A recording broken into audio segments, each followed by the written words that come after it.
Hello students. आज हम economics का एक और टॉपिक डिस्कस करेंगे और हमारा आज का टॉपिक रहेगा स्कोप ऑफ इकोनॉमिक्स। जब हम स्कोप ऑफ इकोनॉमिक्स की बात करते हैं तो इसमें सबसे पहले हम ये देखते हैं कि इसमें हम किस किस जो है बिंदु को लेकर के इस टॉपिक को जो आगे डेवलप करेंगे। तो जो अर्थशास्त्र का जो क्षेत्र है जिसको स्कोप ऑफ इकोनॉमिक्स कहते हैं उसको हम दो भागों में बांट करके डिवाइड करेंगे।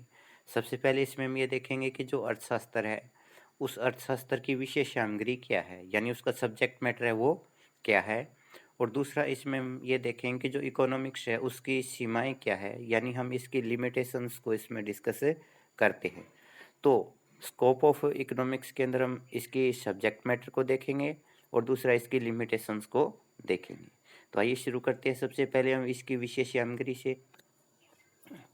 अर्थशास्त्र की विशेष सामग्री क्या है ये जानने से पहले हमें पहले सैमुअल्सन की परिभाषा को ध्यान से देखना होगा। सैमुअल्सन ने कहा है कि अर्थशास्त्र की विशेष सामग्री का सही विवरण कुछ पंक्तियों में प्रस्तुत करना, इसे अन्य विषयों की परिधियों से पृथक करना तथा नए विद्यार्थियों को यह बताना कि अर्थशास्त्र में क्या कुछ है, यह एक कठिन कार्य है। यानी हम इकोनॉमिक्स के बारे में, इसकी विषय वस्तु के बारे में, इसकी विशेष सामग्री के बारे में एग्जैक्ट नहीं बता सकते कि इसके अंदर हम किस किस चीज़ का अध्ययन करते हैं। इसके पीछे कारण ये है कि इकोनॉमिक्स जो है पहला तो अन्य सब्जेक्टों के साथ में इतना घुला मिला हुआ है कि हम इसे दूसरे सब्जेक्टों से बिल्कुल अलग नहीं कर सकते। तो कई बार दूसरे सब्जेक्ट की जो विशेष सामग्री होती है उसको भी हम इकोनॉमिक्स के अंदर शामिल कर लेते हैं। तो इसके अलावा इकोनॉमिक्स क्योंकि एक बहुत ही विस्तृत जो है वो कौन सा सब्जेक्ट है और ये मनुष्य के व्यवहार से जुड़ा हुआ है, इसलिए इसके अंदर लगातार परिस्थितियों के अनुसार परिवर्तन होता रहता है।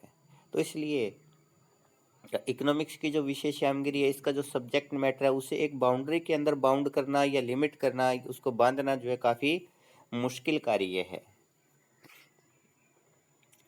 तो अर्थशास्त्र की जो विशेष सामग्री है उसको हम निम्न बिंदुओं के तहत जो है वो स्टडी करेंगे। सबसे पहले हम ये जानेंगे कि इस इकोनॉमिक्स जो उसकी विशेष सामग्री गतिशील है, यानी इसमें लगातार परिवर्तन होता रहता है। इसमें समष्टि और व्यष्टि अर्थशास्त्र का अध्ययन शामिल रहता है। इसमें विभिन्न आर्थिक प्रणालियों का अध्ययन किया जाता है। इसमें विभिन्न आर्थिक नीतियों का अध्ययन किया जाता है। इसमें अर्थमिति यानी इकोनोमेट्रिक्स को भी हम शामिल करते हैं। इसमें व्यवहारिक अर्थशास्त्र शामिल है और इसमें जो है पर्यावरण का अध्ययन भी किया जाता है। तो इस प्रकार अगर हम इन सभी बिंदुओं को लें तो हमें ये पता चलता है कि इकोनॉमिक्स की जो विशेष सामग्री है वो काफ़ी वास्ट है। तो इनको हम एक एक करके डिस्कस करते हैं। पहला, इकोनॉमिक्स की जो विशेष सामग्री है वो गतिशील है, यानी ये लगातार जो है इसमें प्रोग्रेस हो रही है, प्रोग्रेसिव है। सबसे पहले जैसे जैसे समय आगे बढ़ता गया वैसे वैसे इकोनॉमिक्स की जो विशेष सामग्री है उसमें भी बदलाव आता जा रहा है। इसको हम एग्जाम्पल के साथ देखते हैं। सबसे पहले जो है इकोनॉमिक्स जो थी उसको जो है घरेलू प्रबंधन माना गया था, क्योंकि इकोनॉमिक्स जिन दो शब्दों से मिल करके बना है उसका मतलब होता है घरेलू प्रबंधन, यानी एक देश का जो आवश्यकताएं होती है उन आवश्यकताओं की पूर्ति के लिए जो भी गतिविधियां की जाती थी वो सारी की सारी जो है इकोनॉमिक्स की विशेष सामग्री थी। इसके बाद केंज ने जो है, सॉरी यहाँ पर एडम स्मिथ है, एडम स्मिथ ने जो है इसे राष्ट्रों के धन की प्रकृति और कारणों की खोज माना। तो स्मिथ के अनुसार, एडम स्मिथ के अनुसार इकोनॉमिक्स जो है उसकी विशेष सामग्री के अंदर हम एक तो ये जानते हैं कि धन की प्रकृति क्या होती है और फिर धन के जो है किन किन कारणों से पैदा होता है, किस किस चीज़ को एक देश के अंदर धन माना जाता है। तो आप लगातार देखिए चेंज होते जा रहे हैं। इसके बाद मार्शल ने जो है भौतिक कल्याण को बढ़ाने वाले कार्यों को जो है इसकी विशेष सामग्री में शामिल किया, यानी वो सारी की सारी आर्थिक गतिविधियां जिनकी वजह से मनुष्य का भौतिक कल्याण बढ़ता है इकोनॉमिक्स की विशेष सामग्री है। रॉबिन्स ने अर्थशास्त्र को मानव के उन कार्यों को अर्थशास्त्र में मानव के उन कार्यों को शामिल किया जिनमें वह अपने सीमित साधनों से अपनी असीमित आवश्यकताओं को पूरा करते हुए अधिकतम संतुष्टि प्राप्त करना चाहता है। तो सीमित साधन और असीमित आवश्यकताओं के बीच चुनाव जो है उसको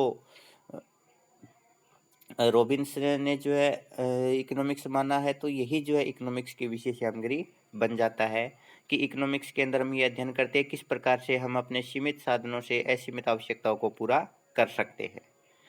इसके बाद सैमुअल्सन ने आर्थिक क्रियाओं और आर्थिक कल्याण को जो है अर्थशास्त्र की विशेष सामग्री में शामिल किया है।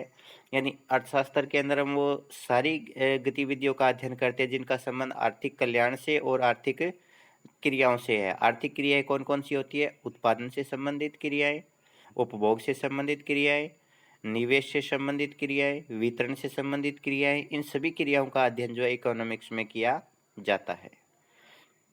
वर्तमान समय में अगर हम देखें तो आर्थिक कल्याण, सामाजिक कल्याण और पर्यावरण संरक्षण जो है इन सभी को इकोनॉमिक्स में शामिल किया जाता है। इसलिए इन सभी से संबंधित क्रियाएं जो है इकोनॉमिक्स की विशेष सामग्री में शामिल होती है। और धारणीय विकास भी जो अर्थशास्त्र की सबसे नवीनतम विषय सामग्री है। धारणीय विकास विकास की वो अवस्था होती है, विकास की वो दर होती है जिसमें हम वर्तमान में इस प्रकार से विकास करते हैं ताकि आने वाली पीढ़ियों के लिए भी विकास के उतने ही अवसर उपलब्ध रहे, उनके विकास के लिए मार्ग में कोई बाधाएं ना आए, पर्यावरण जो वो सुरक्षित रहे, प्राकृतिक संसाधन जो पर्याप्त मात्रा में मौजूद रहे। तो इस प्रकार हम देखते हैं कि भी समय के साथ साथ परिस्थितियों में परिवर्तन आने से इकोनॉमिक्स की विशेष सामग्री भी लगातार बदलती जा रही है, लगातार इसमें प्रोग्रेस हो रही है, लगातार ये जो है चेंज होती जा रही है। दूसरा, समष्टि और व्यष्टि अर्थशास्त्र। नॉर्वे के इकोनॉमिस्ट थे रैग्नर फ्रिश। उन्होंने 1933 के अंदर इकोनॉमिक्स को दो भागों में बांटा था, माइक्रो इकोनॉमिक्स और मैक्रो इकोनॉमिक्स। तो इकोनॉमिक्स के अंदर जो है हम इन दोनों को जो है वो स्टडी करते हैं। तो माइक्रो इकोनॉमिक्स की जो विशेष सामग्री है वो भी इकोनॉमिक्स की विशेष सामग्री है, और मैक्रो इकोनॉमिक्स की जो विशेष सामग्री है, सब्जेक्ट मैटर है, वो भी इकोनॉमिक्स का सब्जेक्ट मैटर है। तो आइए अब हम देखते हैं कि समष्टि में हम क्या विशेष सामग्री लेते हैं और व्यष्टि में हम कौन सी विशेष सामग्री को शामिल करते हैं। तो समष्टि अर्थशास्त्र है, उसकी विशेष सामग्री, उसका सब्जेक्ट मैटर सबसे पहले जो है principles of national economics, national income. सबसे पहले इसके अंदर हम जो है राष्ट्रीय आय का सिद्धांत शामिल करते हैं, जिसमें हम देखते हैं राष्ट्रीय आय क्या है, राष्ट्रीय आय की गणना करने की कौन कौन सी विधियां हैं, इसमें क्या कमियां हैं, क्या सुधार किए जा सकते हैं। इन सभी का अध्ययन जो है हम समष्टि अर्थशास्त्र में करते हैं। दूसरा, रोजगार का सिद्धांत है, उसका अध्ययन यानी प्रिंसिपल ऑफ एम्प्लॉयमेंट। इसको भी आप समष्टि अर्थशास्त्र में स्टडी करते हैं। इसमें हम देखते हैं कि रोजगार का निर्धारण किस प्रकार से होता है, किस पर कौन कौन से वो फैक्टर्स हैं जो रोजगार को प्रभावित करते हैं, निवेश और बचत किस प्रकार से रोजगार के ऊपर प्रभाव डालते हैं, बेरोजगारी जो होती है वो कौन कौन से प्रकार की होती है। इन सभी बातों का अध्ययन हम इकोनॉमिक्स में करते हैं। नेक्स्ट है मुद्रा का सिद्धांत। मुद्रा क्या है, मुद्रा की विकास में क्या भूमिका है, मुद्रा जो है कौन कौन से कार्य करती है, इन सभी का अध्ययन हम इकोनॉमिक्स के समष्टि इकोनॉमिक्स में करते हैं। सामान्य कीमत स्तर का अध्ययन। सामान्य कीमत स्तर जो होता है वो दीर्घकालीन कीमत स्तर होता है। तो सामान्य कीमत स्तर जब कभी बढ़ जाता है तो उसको हम मुद्रास्फीति कहते हैं, इन्फ्लेशन बोलते हैं जिसको हम। अगर सामान्य कीमत स्तर कम हो जाता है इसको हम डिफ्लेशन यानी मुद्रा अपस्फीति कहते हैं। तो इसके क्या क्या कारण होते हैं, डिफ्लेशन के क्या कारण है, इन्फ्लेशन के क्या क्या कारण है, और ये किस प्रकार से जो है इकोनॉमी के ऊपर इफेक्ट डालते हैं, और किस प्रकार से जो है इनको कंट्रोल किया जा सकता है। इन सभी बातों का अध्ययन हम मैक्रो इकोनॉमिक्स में करते हैं। आगे, इकोनॉमिक ग्रोथ क्या है, इकोनॉमिक डेवलपमेंट क्या है, इसकी स्टडी भी हम जो है मैक्रो इकोनॉमिक्स में करते हैं। ट्रेड साइकिल क्या होते हैं, व्यापार चक्कर की प्रत्येक अर्थव्यवस्था के अंदर एक निश्चित समय के बाद में कभी मंदी आती है, कभी तेजी आती है, यानी इन्फ्लेशन और डिफ्लेशन जो है उसके दौर चलते रहते हैं। तो उसको हम जो है व्यापार चक्कर कहते हैं, ट्रेड साइकिल कहते हैं। तो ट्रेड साइकिल के लिए को लेकर के अनेक सिद्धांत दिए गए हैं, जिसमें हिक्स का सिद्धांत है, सैमुअल्सन का सिद्धांत है, इन और भी अन्य इकोनॉमिस्ट है उन्होंने सिद्धांत दिए। तो इन सभी का अध्ययन हम जो है मैक्रो इकोनॉमिक्स में करते हैं। इंटरनेशनल ट्रेड क्या है, इंटरनेशनल ट्रेड जो के कौन कौन से सिद्धांत है, इंटरनेशनल ट्रेड जो है किस किस चीज़ से प्रभावित होता है, बैलेंस ऑफ पेमेंट है वो क्या है, बैलेंस ऑफ पेमेंट फेवर में होता है तो उसका क्या मतलब होता है, बैलेंस ऑफ पेमेंट अगर फेवर में नहीं है तो उसका क्या मतलब है, किस प्रकार से हम बैलेंस ऑफ पेमेंट को सही कर सकते हैं। इन सभी चीज़ों का अध्ययन जो है हम अंतर्राष्ट्रीय व्यापार के अंतर्गत समष्टि अर्थशास्त्र में करते हैं। तो इस प्रकार हम देखते हैं कि समष्टि अर्थशास्त्र जो है वो काफ़ी एक वास्ट सब्जेक्ट मैटर अपने अंदर समाहित किए हुए हैं। राजकोषीय और जो मौद्रिक नीति है यानी फिस्कल पॉलिसी जो सरकार की एक्सपेंडिचर और इनकम से संबंधित होती है, और मॉनेटरी पॉलिसी मौद्रिक नीति ये जो है ब्याज दरों से संबंधित होती है। तो इन सभी का जो है अध्ययन हम समष्टि अर्थशास्त्र में करते हैं। आगे व्यष्टि अर्थशास्त्र के विषय सामग्री यानी माइक्रो इकोनॉमिक्स में हम किस किस चीज़ का अध्ययन करते हैं। सबसे पहले इसके अंदर हम थ्योरी ऑफ डिमांड मांग का नियम देखते हैं। थ्योरी ऑफ डिमांड क्या है, डिमांड जो होती है वो किन किन से प्रभावित होती है, उन सब चीज़ों का अध्ययन इसमें हम करते हैं। वस्तु कीमत निर्धारण का सिद्धांत की किसी भी कोई भी वस्तु है उसकी कीमत का निर्धारण कैसे होता है। वस्तु की कीमत का निर्धारण मांग और पूर्ति यानी डिमांड और सप्लाई की शक्तियों के द्वारा होता है। जहाँ पर डिमांड और सप्लाई एक दूसरे के इक्वल होंगे वहाँ पर वस्तु की कीमत का निर्धारण होगा। फिर अलग अलग जो मार्केट होते हैं जैसे परफेक्ट कंपटीशन है, इम्परफेक्ट कंपटीशन है, मोनोपोली है, उनके अंदर जो है किस प्रकार से वस्तु की कीमत का निर्धारण होता है। नेक्स्ट जो साधन होते हैं उत्पादन के, भूमि, श्रम, पूंजी और उद्यमी, उनकी कीमतों का निर्धारण किस प्रकार से किया जाता है। उनकी कीमतों का निर्धारण भी डिमांड और सप्लाई के द्वारा किया जाता है। तो उसकी स्टडी है वो भी हम जो है माइक्रो इकोनॉमिक्स में करते हैं। उत्पादन का सिद्धांत, इसके अंदर हमें देखते हैं कि प्रोडक्शन क्या है, प्रोडक्शन फलन क्या है, कि प्रोडक्शन है किस किस चीज़ पर निर्भर करता है। उसके बाद में जो है रिटर्न्स टू स्केल कौन कौन से टाइप के होते हैं। इसके अलावा हम ये देखते हैं कि इसके अंदर जो है कारक के प्रतिफल जो है वो कौन से होते हैं, उसके बारे में हम जानते हैं कि कारक के घटते प्रतिफल, समान प्रतिफल, बढ़ते प्रतिफल। तो इन सब बातों का अध्ययन हम जो है उत्पादन के सिद्धांत के अंतर्गत माइक्रो इकोनॉमिक्स में करते हैं। आगे आर्थिक कल्याण, कि कोई भी व्यक्ति जो होता है उसका कल्याण किस चीज़ पर निर्भर करता है, किस प्रकार से एक व्यक्ति के आर्थिक कल्याण को बढ़ाया जा सकता है, इसका अध्ययन भी हम जो है माइक्रो इकोनॉमिक्स में करते हैं। लागत का सिद्धांत, कॉस्ट क्या है, कॉस्ट कौन कौन से टाइप की होती है, फिर लागतें कम क्यों होती है, लागतें बढ़ती क्यों है, आंतरिक और बाहरी लागतें हैं, इनके बारे में हम जो है पढ़ते हैं। एक्सटर्नल इकोनॉमीज, इंटरनल इकोनॉमीज, इन सब चीज़ों का अध्ययन हम जो है माइक्रो इकोनॉमिक्स में करते हैं। तो माइक्रो इकोनॉमिक्स और मैक्रो इकोनॉमिक्स के बाद आता है कि भी जो एक इकोनॉमिक्स है उसके अंदर हम विभिन्न प्रकार की जो आर्थिक प्रणालियां प्रचलित है उनका अध्ययन भी करते हैं। तो आर्थिक प्रणालियां जो होती है वो किसी भी देश की अर्थव्यवस्था को दर्शाती है। तो प्रत्येक देश की अर्थव्यवस्था में अलग अलग प्रकार की विशेषताएं होती है, अलग अलग प्रकार की आर्थिक प्रणाली प्रचलित होती है। इन अलग अलग विशेषताओं और अलग अलग जो इकोनॉमिक सिस्टम है उस सिस्टम के आधार पर हम जो है इकोनॉमी को तीन भागों में बांट सकते हैं। सबसे पहले पूंजीवादी जो है अर्थव्यवस्था, पूंजीवादी अर्थव्यवस्था जिसको हम बोलते हैं कैपिटलिस्टिक इकोनॉमी। तो पूंजीवादी अर्थव्यवस्था वो अर्थव्यवस्था होती है जिसके अंदर मुख्य उद्देश्य लाभ कमाना होता है और इसमें जो है सरकार अर्थव्यवस्था में हस्तक्षेप नहीं करती। यानी सारी की सारी जो आर्थिक प्रणालियां हैं, आर्थिक शक्तियां हैं, वो मार्केट मैकेनिज्म के द्वारा निर्धारित होती है। यानी बाजार तंत्र जो उनको अपने आप नियंत्रित करता है और बाजार तंत्र के अंदर जो डिमांड और सप्लाई की शक्तियां हैं उनके द्वारा पूरी की पूरी अर्थव्यवस्था जो है अपने आप चलती रहती है। तो इसमें व्यक्ति जो होता है वो प्रॉफिट कमाता है, अपनी निजी संपत्ति बनाता है और इस प्रकार जो है लगातार आर्थिक गतिविधियां इसमें चलती रहती है, अपने आप उसमें सरकार कोई इंटरफेयर नहीं करती। तो कैपिटलिस्टिक इकोनॉमी की स्टडी अपन जो है इकोनॉमिक्स में करते हैं। दूसरा समाजवादी अर्थव्यवस्था, यानी सोशलिस्ट इकोनॉमी,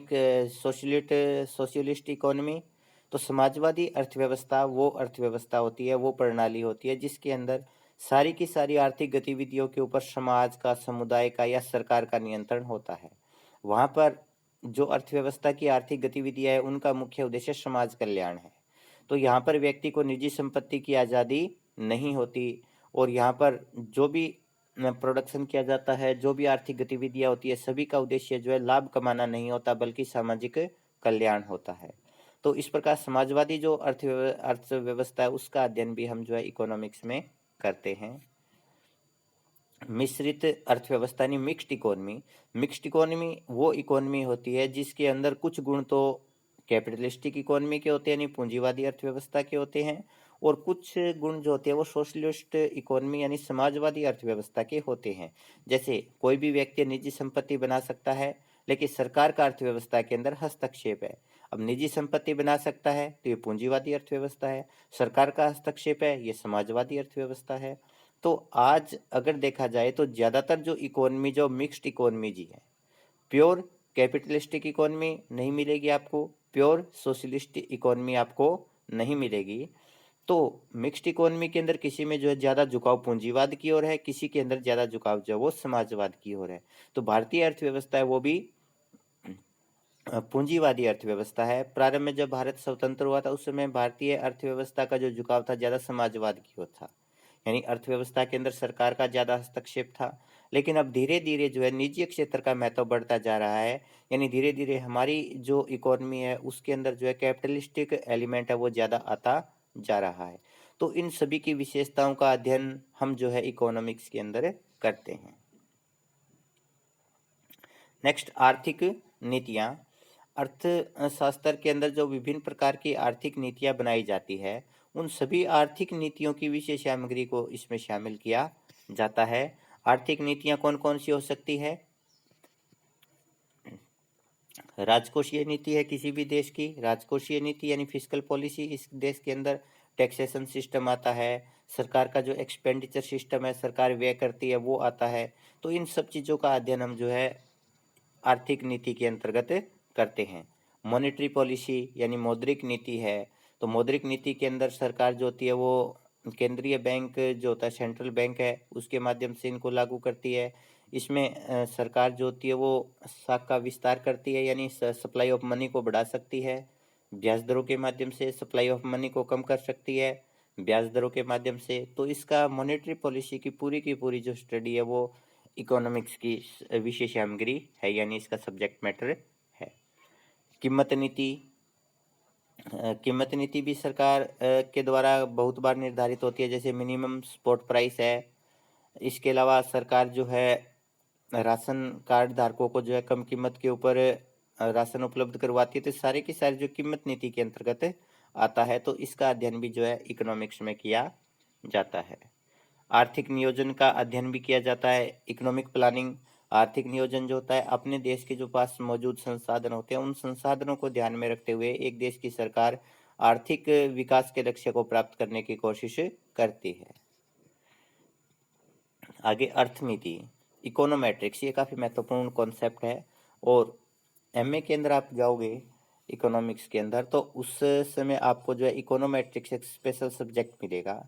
और इकोनोमेट्रिक्स जो होता है वो एक जो है 3 सब्जेक्ट्स का कॉम्बिनेशन होता है, economics plus mathematics plus statistic. यानी इसके अंदर हम गणित का अध्ययन करते हैं, इसके अंदर हम जो है सांख्यिकी का अध्ययन करते हैं, और इसके अंदर हम जो है विभिन्न आर्थिक जो सिद्धांत है उनका अध्ययन करते हैं। तो अर्थशास्त्र से तो अगर हम केवल अर्थशास्त्र की स्टडी करते हैं तो अर्थशास्त्र से तो हमें केवल आर्थिक समस्याओं की जानकारी मिलेगी, जैसे बेरोजगारी है, गरीबी है, इनका इनका हम पता लगा पाएंगे। लेकिन कितनी बेरोजगारी है, कितनी गरीबी है, उसका माप जब तक नहीं करेंगे तब तक हम उसका समाधान नहीं कर पाएंगे। तो विभिन्न प्रकार की जो आर्थिक समस्याएं होती है उनका माप करने के लिए, उनका विश्लेषण करने के लिए, मेजरमेंट और एनालिसिस के लिए हमें जो मैथमेटिक्स की मदद की ज़रूरत पड़ती है और हमें सांख्यिकी की मदद की ज़रूरत पड़ती है। तो जब ये दोनों मिल जाते हैं इकोनॉमिक्स के साथ में, मैथमेटिक्स और स्टैटिस्टिक, तो एक नया सब्जेक्ट बन जाता है जिसको हम इकोनोमेट्रिक्स या अर्थमिति कहते हैं। तो इस प्रकार इसके अंदर जो इकोनॉमिक्स है, इकोनॉमिक्स के अंदर हम जो है मैथमेटिक्स की भी स्टडी करते हैं, इसके अंदर हम जो है स्टैटिस्टिक की भी स्टडी करते हैं। तो ये भी जो है इसका सब्जेक्ट मैटर है। व्यावहारिक अर्थशास्त्र, अर्थशास्त्र में एक और हम सिद्धांतों और नियमों का निर्माण करते हैं कि विभिन्न प्रकार के सिद्धांत बनाए जाते हैं, नियम बनाए जाते हैं। इसके साथ साथ इकोनॉमिक्स के अंदर अनेक जो व्यवहारिक विषय है, व्यवहारिक विषय कौन से, जो सब्जेक्ट जो एक्टिविटीज है, वो एक्टिविटीज हम प्रैक्टिकली करते हैं, और उन एक्टिविटीज से संबंधित, उन गतिविधियों से संबंधित जो सब्जेक्ट्स हैं, उनका अध्ययन भी हम इकोनॉमिक्स के अंदर करते हैं। जैसे इन्वायरमेंटल इकोनॉमिक्स, हम इकोनॉमिक्स के अंदर जो है वो पर्यावरण का भी अध्ययन करते हैं, जिसको हम पर्यावरणीय अर्थशास्त्र कहते हैं, यानी इन्वायरमेंटल इकोनॉमिक्स। इसके अंदर हम एग्रीकल्चरल इकोनॉमिक्स की भी स्टडी करते हैं, और इसके अंदर हम जो है इंडस्ट्रियल इकोनॉमिक्स की भी स्टडी करते हैं।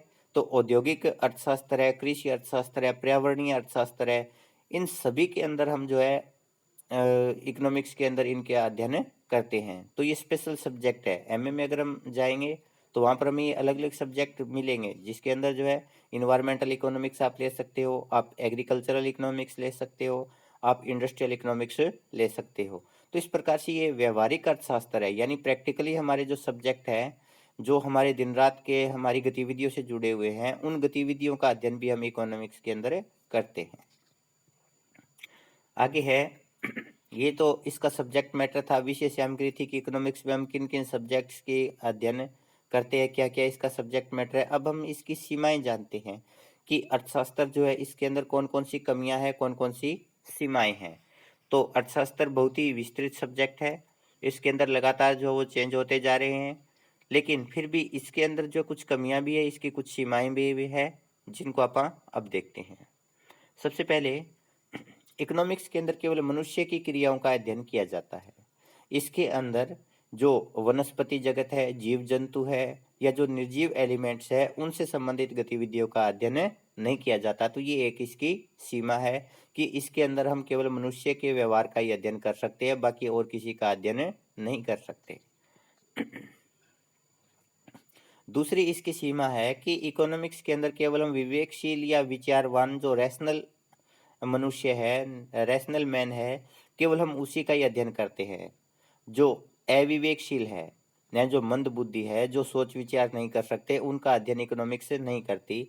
लेकिन अधिकतम संतुष्टि प्राप्त करने की कोशिश तो पागल से पागल व्यक्ति भी करता है, तो उसका अध्ययन भी किया जाना चाहिए, लेकिन इकोनॉमिक्स उनका अध्ययन नहीं करती।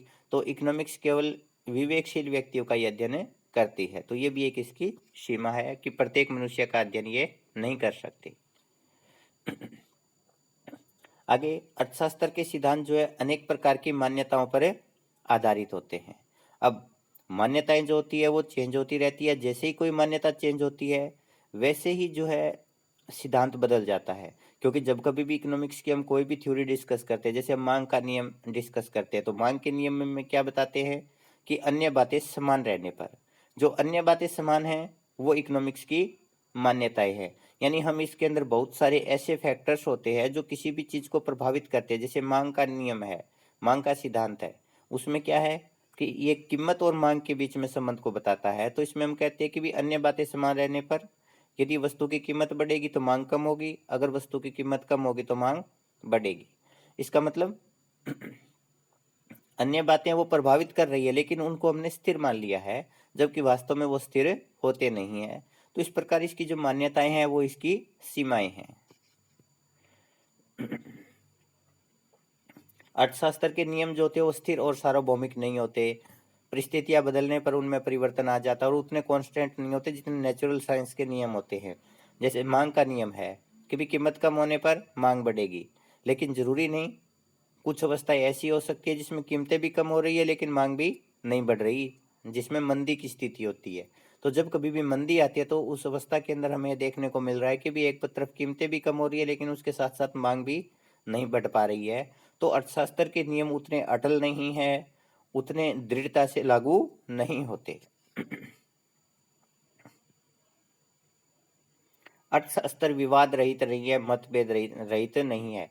क्योंकि जब हम अर्थशास्त्र को आदर्शात्मक विज्ञान मान लेते हैं, आदर्शात्मक अर्थशास्त्र मान लेते हैं, तो उसके अंदर हम जो सुझावों को शामिल करते हैं, यानी इसमें व्यक्तिगत अर्थशास्त्रियों के व्यक्तिगत विचार शामिल होते हैं, और सभी व्यक्तियों के जो विचार है वो अलग अलग हो सकते हैं। जैसे बेरोजगारी को दूर करना है, तो बेरोजगारी को दूर करने के लिए प्रत्येक व्यक्ति अपने अलग अलग सुझाव देगा।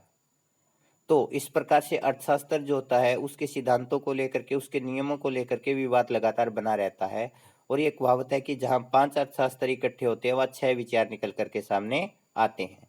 तो इस प्रकार अर्थशास्त्र का जो है उसके अंदर जो है मतभेद है, विवाद है, ये भी अर्थशास्त्र की एक सीमा है। तो इसी के साथ अपना ये जो टॉपिक है वो समाप्त होता है। धन्यवाद।